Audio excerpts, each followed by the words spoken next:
तो असेंबली करें या डिसमेंटल करना है तो आपका ऑफसेट एंगल 65 से लेके 80 तक रहता है।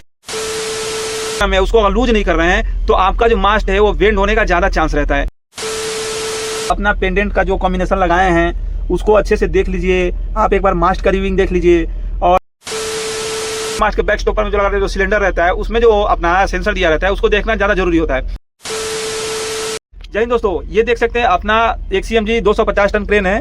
आपको इस वीडियो में बताऊंगा कि आप अगर लफिंग लगाए हैं तो किन किन चीज़ों का आपको ज़्यादातर ध्यान देना रहता है, क्योंकि एक भाई का कमेंट आया था कि लफिंग के बारे में कुछ बताइए।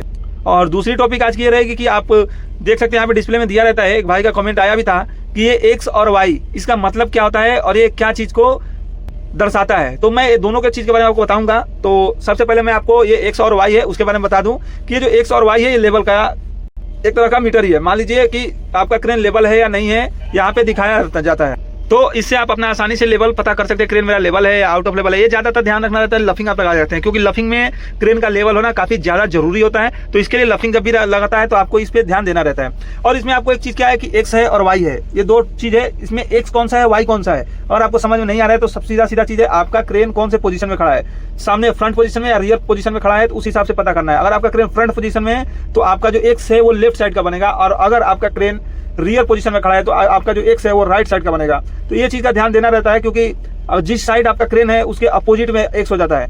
लेकिन अगर आपका क्रेन फ्रंट साइड में खड़ा है तो आप X Y से पता कर सकते हैं, ठीक है। जैसे कि Y जो होता है राइट साइड का होता है, X होता है वो लेफ्ट साइड का होता है अगर आपका क्रेन फ्रंट पोजीशन में है तो ये चीज़ का क्लियर हो गया। और दूसरी चीज़ क्या है कि इसमें नंबर दिया रहता है, X का नंबर दिया रहेगा, यहाँ पे माइनस में रहेगा या तो प्लस में रहेगा। तो अगर माइनस में है तो समझिए आप आपके क्रेन के लेवल से X है, मतलब लेफ्ट साइड में आपका क्रेन डाउन है, लेवल से डाउन है। और अगर वही नंबर आपका प्लस में रहता है तो समझ लीजिए X मतलब आपका लेफ्ट साइड का जो है वो हाइट है, लेवल से अगर क्रेन हाइट है तो प्लस में रहेगा, अगर डाउन है तो माइनस में रहेगा। सिंपल सी चीज़ है, बहुत सी बड़ी चीज़ है नहीं।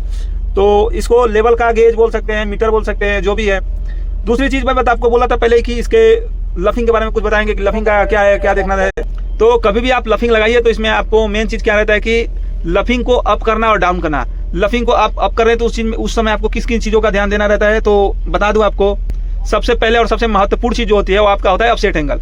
किसी भी क्रेन में आप लफिंग लगाए हैं उसको अप कर रहे हैं, डाउन कर रहे हैं, तो इसमें आपको ऑफसेट एंगल की नॉलेज होना काफ़ी ज़्यादा जरूरी होता है, क्योंकि ऑफसेट एंगल से ही आपको डिग्री पता चलता है और आपका किस पोजीशन में क्रेन है। उससे क्या होता है कि आपका क्रेन में कोई दिक्कत नहीं होता है, वो मैनुअली भी दिया रहता है, तो मैनुअली जाकर आप देख सकते हैं। तो आपको मैं बता दूँ कि अगर डाउन कर रहे हैं या अप कर रहे हैं, या तो असेंबली करें या डिसमेंटल करना है, तो आपका ऑफसेट एंगल 65 से लेके 80 तक रहता है। इसके बीच में आप अपने ऑफसेट एंगल को रख के मेन बूम या लफिंग को डाउन कर सकते हैं। एक बार ऑफसेट एंगल बनाने के बाद आपको लफिंग को ज़्यादा नहीं करना है ना डाउन करना है, आपको मेन बूम को ही अप या डाउन करना है। ऑफसेट एंगल एक बार सेट करने के बाद, ऑफसेट एंगल सेट करने के लिए आपको सिंपल सी पता है कि आपका लफिंग को ही चलाना रहता है और लफिंग से ही आपका ऑफसेट एंगल सेट होता है। दूसरी चीज आपका क्रेन का लेवल होना। आपका जो X Y में पहले ही आपको बताया ये लेवल होना चाहिए और आगे फ्रंट साइड से हाइट होना चाहिए, मतलब कि ये माइनस नहीं प्लस में होना चाहिए। जो X Y रहता है दोनों प्लस में होना चाहिए, आगे से हाइट होना चाहिए, ताकि आपको पता चले कि क्रेन हाइट है, ताकि आप कभी भी लफिंग को आप करिए डाउन करिए तो पीछे से आपका काउंटर वेट चैन का कोई दिक्कत ना हो, पीछे से उठे ना। तो ये सेफ पोजिशन होता है थोड़ा सा हाइट करने के लिए। तीसरी चीज क्या होता है कि कभी भी आप अपना लफिंग लगाए हैं, मास्ट को अप कर रहे हैं, तो आप सेल्फ करते हैं या क्रेन से करते हैं वो आपके ऊपर डिपेंड करता है। तो इस चीज़ में ध्यान देना रहता है कि अगर आप सेल्फ कर रहे हैं तो आपका जो H1 मतलब बोले तो फर्स्ट ड्रम में लगाए हैं या H2 में लगाए हैं, जिसमें लगाए हैं, तो वो उसका लोड ज़्यादा नहीं होना चाहिए। उसका अगर लोड आप ज़्यादा ले रहे हैं और आप जो लफिंग का ड्रम है उसको अगर लूज नहीं कर रहे हैं तो आपका जो मास्ट है वो बेंड होने का ज़्यादा चांस रहता है। तो ये चीज़ को ध्यान देना रहता है ताकि आपका मास्ट बेंड ना हो, रोप पे ज़्यादा लोड ना, नहीं तो रोप भी टूट सकता है, क्योंकि उस टाइम आपका लोड नहीं बताता है, एक्चुअली लोड नहीं बताता है। तो उस टाइम आपको ये चीज़ को ध्यान देना रहता है, ज़्यादा वो टाइट नहीं होना चाहिए। दूसरी चीज़ क्या है कि अगर आप सेल्फ नहीं कर रहे हैं, आप क्रेन से कर रहे हैं, तो उस टाइम आपको बेल्ट में ध्यान रहता है। बेल्ट को ज़्यादा टाइट नहीं करना है, उतना ही टाइट करना है जितना उसकी ज़रूरत है। ज़्यादा 2 टन 3 टन 4 टन का उसको लोड लेना है, उससे ज़्यादा लोड नहीं लेना है। और अगर आपका मास्ट फ्रंट पोजीशन में खड़ा हो गया है, सीधा है वो, तो उस टाइम और कम लोड लेकर रखना है, ज़्यादा 2 टन लोड लेना है, ताकि आपका बेल्ट का लोड ना है। उस टाइम भी आपका क्या होता है कि मास्ट या तो बेंड हो जाएगा, नहीं तो बेल्ट टूट जाएगा, तो उस टाइम ये इंसिडेंट हो सकता है। तो ये 2 चीज़ का ध्यान देना रहता है। और तीसरी चीज़ आपको बता दूं कि कभी भी आप लफिंग को अप डाउन कर रहे हैं तो लफिंग का जो ड्रम है उस पर ज़्यादा ध्यान देना रहता है, क्योंकि उस टाइम रोप लूज रहता है, मास्ट आपका ज़्यादा लोड में नहीं रहता है, तो ड्रम जो होता है वो लूज होने का ज़्यादा चांस रहता है। तो एक आदमी को आप ड्रम पे बैठा के रखिए। उसके बाद अगर अप कर रहे हैं तो एक आदमी को पीछे रखिए, ताकि चैन वगैरह उठ रहा है तो वो आपको आके नॉलेज देता रहे। और सबसे इंपॉर्टेंट चीज़ आपको बता दो, कभी भी आप लफिंग का असेंबली कर रहे हैं, डिसमेंटल को नहीं बोलूँगा, आप लफिंग का असेंबली करें तो उस टाइम में आप कभी भी अपना पेंडेंट का जो कॉम्बिनेशन लगाए हैं उसको अच्छे से देख लीजिए। आप एक बार मास्ट का रिविंग देख लीजिए और front pendant rear pendant manual से जाके एक बार उसको मिला लीजिए, ताकि आपको एक बार भी बनाने के बाद इसको फिर से डाउन मारने में बहुत दिक्कत होती है। तो इसको 2 बार 3 बार जितना आपको लगे उसको मिला लीजिए, लेकिन जितना जब तक कंफर्म आपका ना हो तब तक उसको अप नहीं करना है, ताकि आपको दिक्कत ना हो।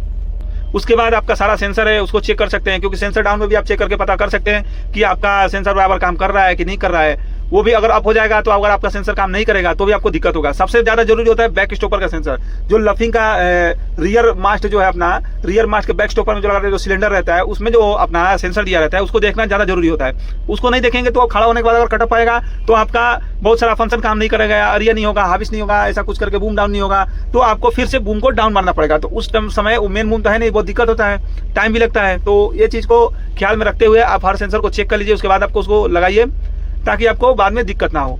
उसके बाद आपको सारा लिमिट स्विच चेक कर लेना है। लिमिट स्विच चेक करने के बाद आप भी बनाइए, भी बना के रिविंग करिए, रिविंग करके आप अपना जो भी लिमिट स्विच वगैरह है काउंटर उसको लॉक करिए। लॉक करने के बाद आप अपने बूम को अप कर लीजिए। रिविंग करने टाइम एक चीज ध्यान रखिए कि आपका रिंगा नहीं हो। रोप में रिंगा होता है तो लफिंग में क्या होता है कि बहुत ज्यादा बूम हो जाता है, ऊपर से नीचे तक आते जाते रिंगा पड़ जाता है। तो ये चीज को ध्यान रखना रहता है। मेन बूम में रोप कम निकलता है तो आपको पता नहीं चल पाता है, लेकिन लफिंग में ज्यादा निकालना पड़ता है, हाइट ज्यादा है तो उसमें रिंगा ज्यादा पड़ने का चांस होता है। तो कभी भी आप रोप को रिविंग करिए तो ये चीज को ध्यान रखिए। उसके बाद आप बूम उठाइए, कॉलिब्रेशन करिए, कॉलिब्रेशन करने के बाद आप लोड टेस्ट करके अपना काम करिए। बाकी आपको कोई भी अगर दिक्कत हो या कोई भी आपको शक लगे तो वो चीज को पहले ही जांच लीजिए बूम अप करने से पहले, ताकि आपको बाद में दिक्कत ना हो। तो ऐसे आप लफिंग को अप कर सकते हैं। बाकी आपको अगर कुछ लग रहा है कि मैं वीडियो में नहीं बता पाया हूँ, कमेंट करके पूछ सकते हैं हमसे, उसके लिए मैं फिर से वीडियो बनाऊंगा आपको, या तो कमेंट बॉक्स में उसका आंसर दूंगा। लेकिन आप कमेंट करिए और वीडियो में शेयर करिए ज्यादा ज्यादा, और वीडियो आपको कैसा लगा वो भी कमेंट बॉक्स में जरूर बताइएगा। तो अभी के लिए बस इतना ही, मिलते हैं अगले वीडियो में, तब तक के लिए जय हिंद।